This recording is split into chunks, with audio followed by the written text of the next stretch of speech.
This is Andrew here. I'm here with Dan Nolan. How are you doing today? I'm doing just great, Andrew. Thanks for taking me here. Could you tell us a little bit about your company and its involvement in renewable energy? Sure. My company's called Sabot 6, and it started as a strategic management company, helping small technology companies with their planning, organizing, staffing, leading, and controlling functions. Often those companies are started by engineers that don't have a strong background in that. The company is staffed by mostly former military folks who have a very strong background in bringing those talents to the front. We started getting focused in on the energy sector after doing some work for the Army, where we were asked to analyze casualties in Iraq. And what we found is most of those things occur while we're hauling supplies, and most of those supplies are fuel and water. Well, we couldn't do a lot about water in the desert, but there was a lot we could do about fuel, and that's how we got started. Eventually, I spun that out to start working with the smaller technology companies, great technology, but have no idea how to tap into government and defense markets. And so that's what we've been doing. Great, and I agree with that wholeheartedly. My other question is about, Obama's address to, Congress and the nation about doubling renewable energy in America in 3 years. And where do you see your company and, your leadership driving that sort of dream initiative?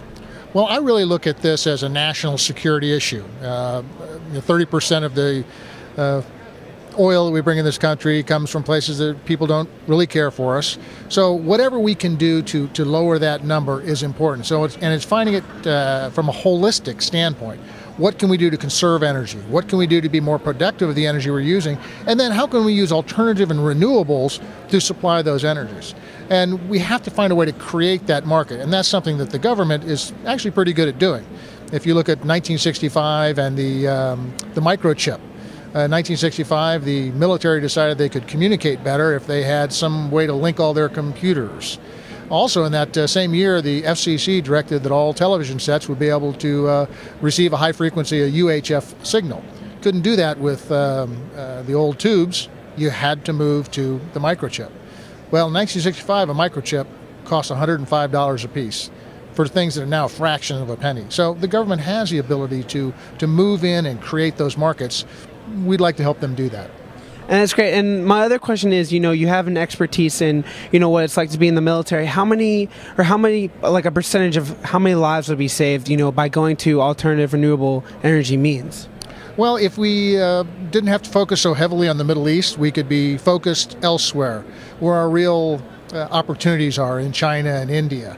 So I can't give you a specific number, but anytime we can take one truck off the road, we can save one soldier's life, it's absolutely worth it. Thank you very much, Mr. Nolan. I appreciate it. My pleasure. Thank you. Thank you very much. It was Okay. terrific. How'd we do? It was great.